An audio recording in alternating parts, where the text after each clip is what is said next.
Hi everyone, I am Anjiang Wei.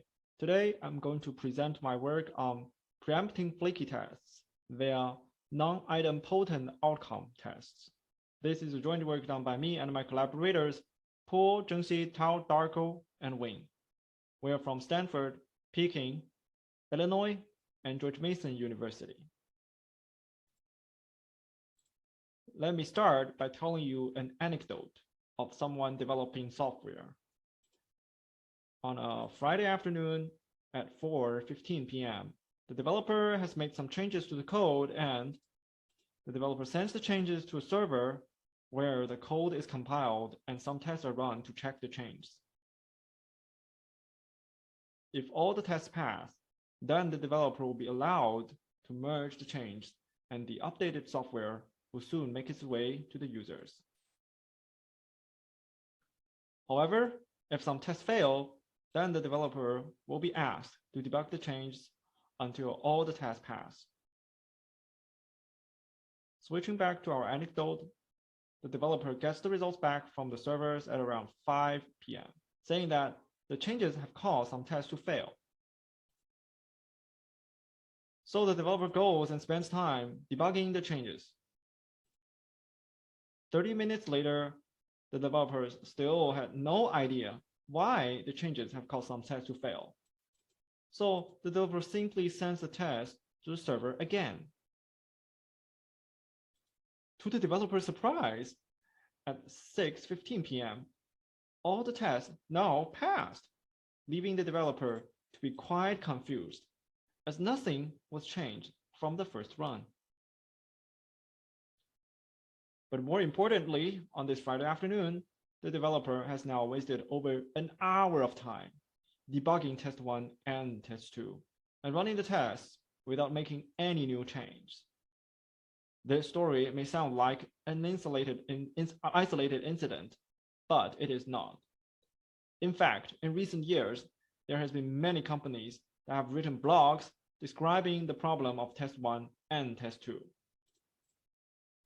These companies typically refer to these two tests as flaky tests, which are tests that non-deterministically pass and fail when run on the same version of code, and can occur due to concurrency, network calls, asynchronous calls, dependency on test orders, and many other reasons.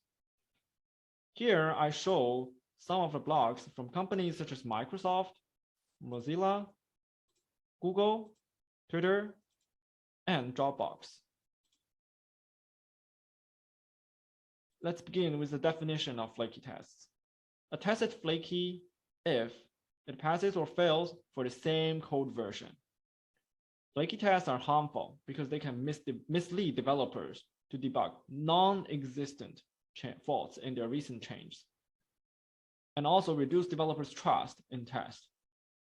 In many testing frameworks, such as JUnit for the Java language, the order of tests is not fixed. Prior work has found that a prominent category of flaky tests are order-dependent flaky tests. Prior work has defined order-dependent tests as tests which can deterministically pass or fail in various test orders, with at least one order in which these tests deterministically pass and at least one other order in which they deterministically fail. Previous flaky test dataset indicates that over half of the flaky tests are order dependent. Two important concepts behind order dependent tests are the notion of victim and polluter. Here, T1 is a victim and T2 is a polluter. If we run T1, T2, then both tests pass. However, if you run T2, T1, then T1 fails. Essentially, a victim will fail when run after a polluter, and prior work called ID Flakies have proposed to randomize test orders to detect polluter and victims.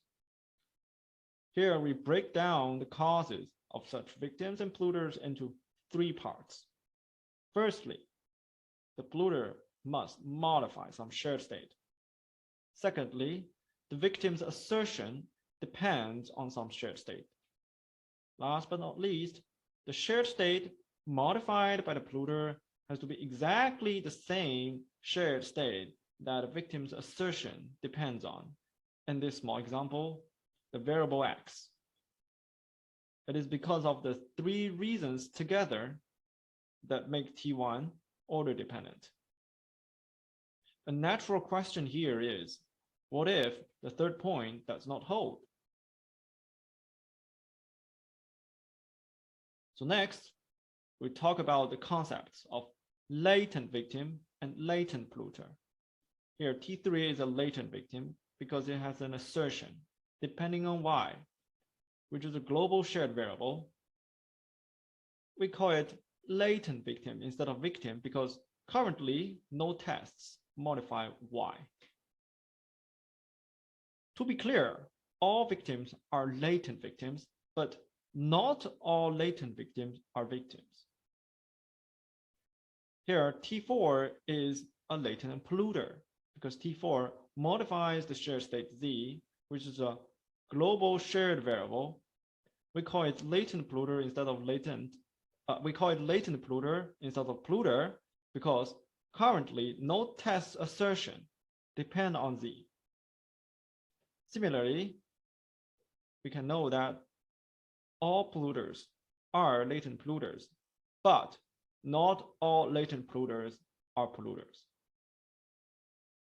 Prior work have proposed techniques to detect such latent victims and latent polluters, but with high false positive rates. In this work, we propose a new notion called Non-Idempotent-Outcome tests, abbreviated as NIO tests. Let's see the example test, T5. T5 is NIO because when running T5 twice in the same execution environment, it passes in the first run but fails in the second. Basically, an NIO test self-pollutes the state that its own assertions depend on, so it is both a latent polluter and a latent victim at the same time.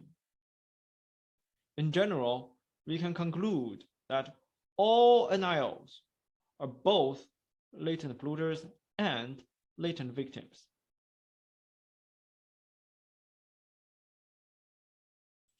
Typically, tests are not run twice. The motivation of detecting NIOs is to preempt flaky tests, or more specifically, order-dependent tests. In theory, to prevent the occurrences of polluters victims, we should detect and fix all the latent polluters and latent victims. However, state-of-the-art detection techniques produce too many false positives and thus are quite impractical. For example, over 66% of latent polluters detected in prior work cannot reasonably become polluters. Prior work can also detect latent victims with dynamic taint analysis, but they do not report the false positive rates. That is, the percentage of the detected latent victim tests that cannot reasonably become victims. Also, no prior work fixed any latent polluters or latent victims in their evaluation. Both work have mentioned that a further study with real developers is required to establish the effectiveness of their approach, because they think that the detected latent victims and latent polluters can hardly fail or cause other tests to fail in real-world scenarios.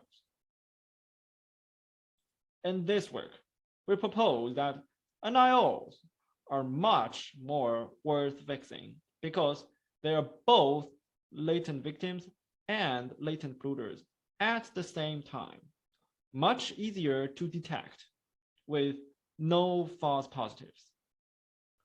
Moreover, developers are generally very positive about fixing NIO tests.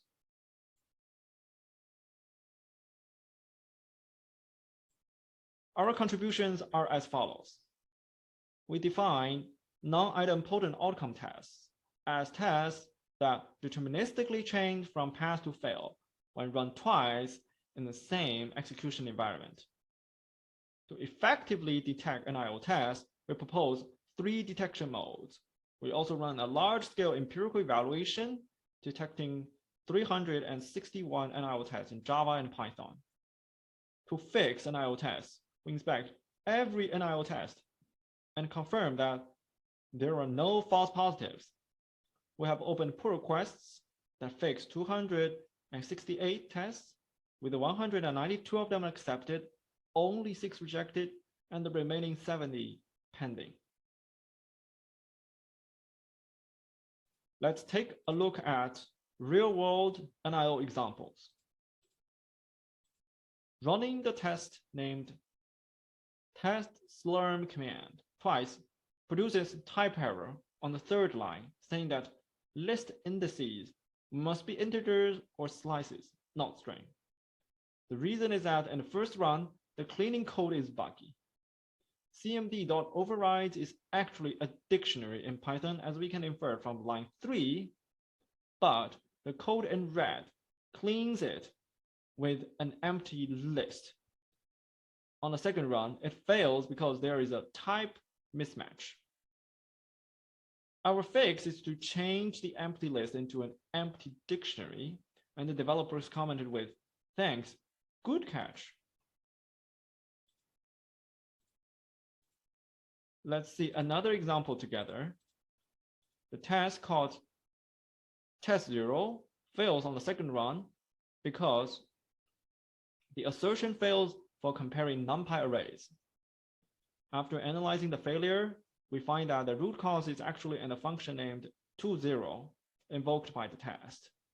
The function takes several global variables as arguments, and the function to0 modifies the data in the NumPy arrays passed in, which are G2 and G3, corresponding to northing and easting in a function.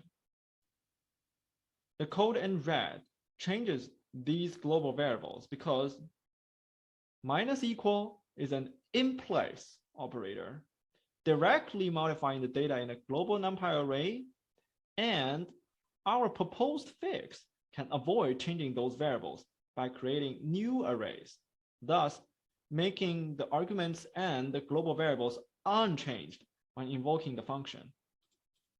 On a high level, our fix avoids the function side effect.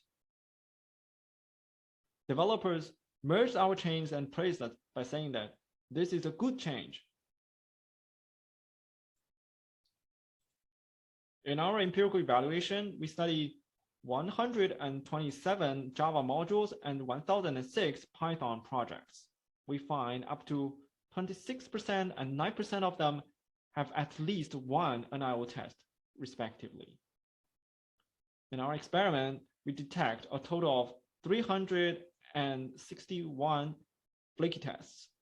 We conclude that NIO tests are prevalent enough that every project should run NIO detection at least once. We also try 3 detection modes, which repeat tests at different levels. The isolated method mode repeats a particular test method in each run. If there are 3 tests, there needs to be 3 runs. The isolated class mode repeats all the tests from a test class in each run. In this small example, there are 3 tests in total coming from 2 different test classes. In the first run, it runs T1, T1, T2, T2. In the second run, it runs T3, T3. And the entire suite mode repeats all the tests from a test suite, which can finish in 1 run. Our conclusion is that all 3 modes can detect similar tests. Isolated method can detect most, and entire suite has the lowest overhead. For the reason why the results of different modes differ, please refer to our paper for details.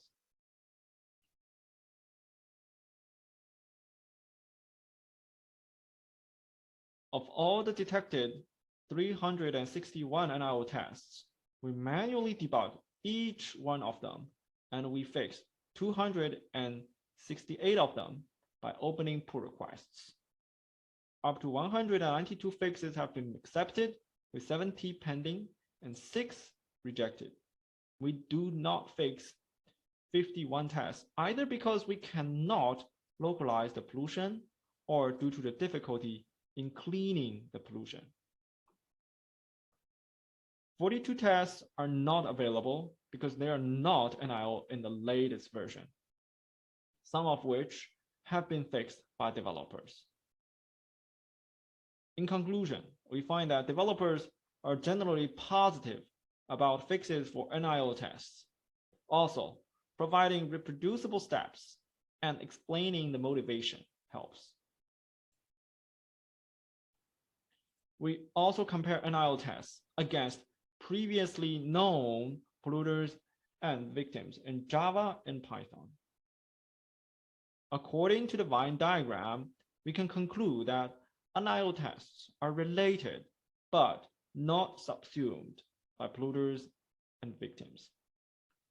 And also, detecting NIL tests can be an effective way to preempt polluters and victims. To sum up, this paper, we focus on non-idempotent-outcome tests, which are tests that deterministically change from pass to fail when run twice. We detect and fix NIL tests to preempt order-dependent flaky tests. NIL tests are important because they are in the intersection of latent polluters and latent victims. We detect 361 NIL tests for Java and Python projects from open source, with 268 of them fixed by us and 192 accepted by developers. Our dataset is publicly available. Thanks for your attention.